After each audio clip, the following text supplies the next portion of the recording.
નમસ્કાર મિત્રો, આજના વિડીયોમાં આપણે પોલીસ કોન્સ્ટેબલની પરીક્ષામાં ઉપયોગી થાય એવા મોડલ પેપરની ચર્ચા કરીશું. હવે મિત્રો વિડીયો કરી સ્ટાર્ટ અને જોઈએ ક્વેશ્ચન ફર્સ્ટ. ગાંધીજીએ ભારતમાં આવીને સૌપ્રથમ કયો સત્યાગ્રહ કર્યો હતો? તો ચંપારણ્ય સત્યાગ્રહ. નીચેનામાંથી કયા 23મા જૈન તીર્થકર છે? તો પાર્શ્વનાથ. ભારતના સ્વાતંત્ર્ય સંગ્રામના સમયમાં 26 જાન્યુઆરી 1930ના દિવસે ઇન્ડિયન નેશનલ કોંગ્રેસ દ્વારા દેશભરમાં કયા દિવસ તરીકે ઉજવવામાં આવ્યો હતો? તો સ્વાતંત્ર્ય દિન એટલે કે પૂર્ણ સ્વરાજ દિનની ઉજવણી કરવામાં આવી હતી. ઈસવીસન 1885માં બોમ્બેમાં થયેલી ભારતીય રાષ્ટ્રીય કોંગ્રેસની કોની આગેવાની હેઠળ થઈ હતી? તો વ્યોમેશચંદ્ર બેનર્જીની આગેવાની હેઠળ થઈ હતી. ધારવાડ સમય કોને કહે છે? તો ધારવાડ સમય એ આર્કિયન યુગના અંત ભાગને ધારવાડ સમય કહેવામાં આવે છે. કયા યુગને ભારતના ઇતિહાસમાં સુવર્ણ યુગ કહેવામાં આવે છે? તો ગુપ્ત યુગના સમયગાળામાં ભારતીય ઇતિહાસમાં સુવર્ણ યુગ કહેવામાં આવે છે. સંસ્કૃત મહાકાવ્ય મેઘદૂતના સર્જકનું નામ જણાવો? તો કવિ કાલિદાસ. ISFR રિપોર્ટ અનુસાર વન વિસ્તારમાં વધારાના સંદર્ભે ગુજરાત કેટલામાં સ્થાને છે? તો ગુજરાત બીજા સ્થાને છે. દિલીપ ઝવેરીને તેની કઈ કૃતિ માટે સાહિત્ય અકાદમી પુરસ્કાર 2024 એનાયત થયો? તો ભગવાનની વાતો આ કૃતિ માટે તેમને સાહિત્ય અકાદમી પુરસ્કાર 2024 એનાયત કરવામાં આવ્યો છે. સાહિત્ય અકાદમી પુરસ્કાર સૌપ્રથમ કોને એનાયત કરવામાં આવ્યો હતો? તો મહાદેવ દેસાઈને. તાજેતરમાં વાવ થરાદ ગુજરાતનો કેટલામો જિલ્લો બન્યો છે? તો 34મો. તાજેતરમાં 18મો India state of forest report 2023 કોના દ્વારા બહાર પાડવામાં આવ્યો? તો ભારતીય વન સર્વેક્ષણ દહેરાદૂન દ્વારા આ 18મો India state of forest report બહાર પાડવામાં આવ્યો છે. 18મો India state of forest report 2023 અનુસાર કયા રાજ્યમાં વન અને વૃક્ષ આવરણમાં મહત્તમ વધારો થયો છે? તો છત્તીસગઢ રાજ્યમાં વન અને વૃક્ષ આવરણમાં વધારો જોવા મળે છે.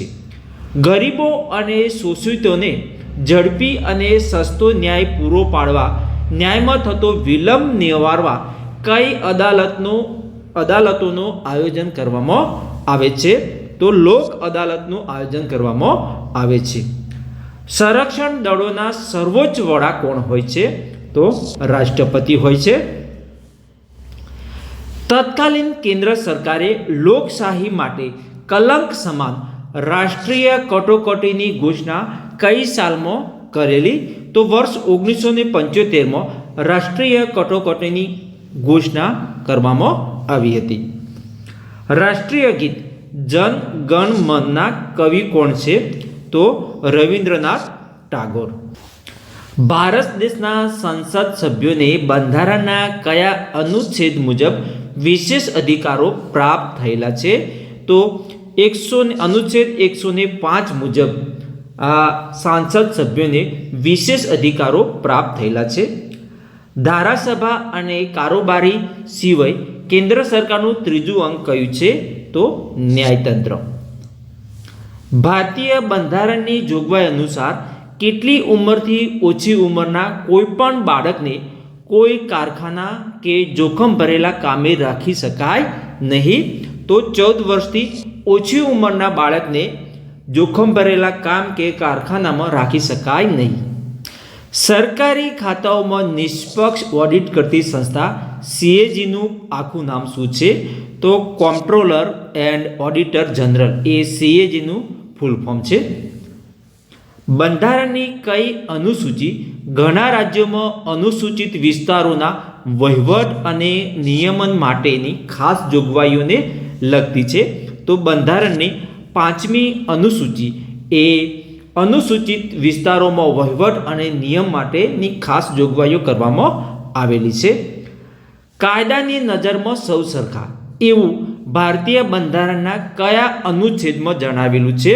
તો ભારતીય બંધારણના અનુચ્છેદ 14માં કાયદાની નજરમાં સૌ સરખા એવું જણાવેલું છે.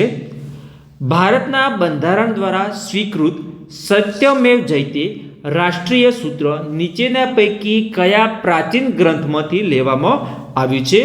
તો મુંડકોપનિષદ આ પ્રાચીન ગ્રંથમાંથી સત્યમેવ જયતેનું રાષ્ટ્રીય સૂત્ર લેવામાં આવ્યું છે. રાજ્યપાલને તેમની નિમણૂકના શપથ કોના દ્વારા લેવડાવવામાં આવે છે? તો મુખ્ય ન્યાયાધીશ, જે રાજ્યની વડી અદાલત હોય છે તેના મુખ્ય ન્યાયાધીશ દ્વારા રાજ્યપાલને નિમણૂકના શપથ લેવડાવવામાં આવે છે. ભારતના બંધારણના કયા અનુચ્છેદ અન્વયે સરકારી અધિકારી કર્મચારીઓને નોકરી બાબતમાં રક્ષણ અપાયેલું છે? તો બંધારણના અનુચ્છેદ 311માં. રાજ્યના એડવોકેટ જનરલ એટલે કે રાજ્યના મુખ્ય કાયદા અધિકારીના કાર્યો ફરજોના સંબંધમાં નીચેના પૈકી કઈ બાબત બંધ બેસતી નથી? તો રાજ્યપાલ તેઓની નિમે છે. રાજ્યના વિધાન ગૃહની કાર્યવાહીમાં ભાગ લેવાનો અધિકાર છે.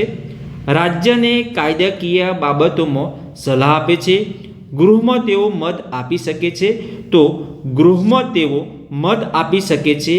આ બાબત બંધ બેસતી નથી. 74માં બંધારણ સુધારા અનુસાર શાની રચના કરવાનું જણાવાયું? તો વોર્ડ સમિતિની રચના કરવાનું જણાવવામાં આવ્યું હતું. ભારતના બંધારણમાં કયા હોદ્દાનો ઉલ્લેખ કરવામાં આવ્યો નથી? તો ભારતના બંધારણમાં નાયબ મુખ્યમંત્રીના હોદ્દાનો ઉલ્લેખ કરવામાં આવ્યો નથી. Thanks for watching. હું આશા રાખીશ કે આજનો આ વિડીયો આપણને ગમ્યો હશે. મિત્રો, વિડીયો ગમ્યો હોય તો વિડીયોને લાઇક કરવાનું, ચેનલને સબસ્ક્રાઇબ કરવાનું ભૂલતા જ નહીં. હવે મળીશું એક નવા વિડીયો સાથે. ત્યાં સુધી જય હિન્દ, વંદે માતરમ, જય ગરી ગુજરાત.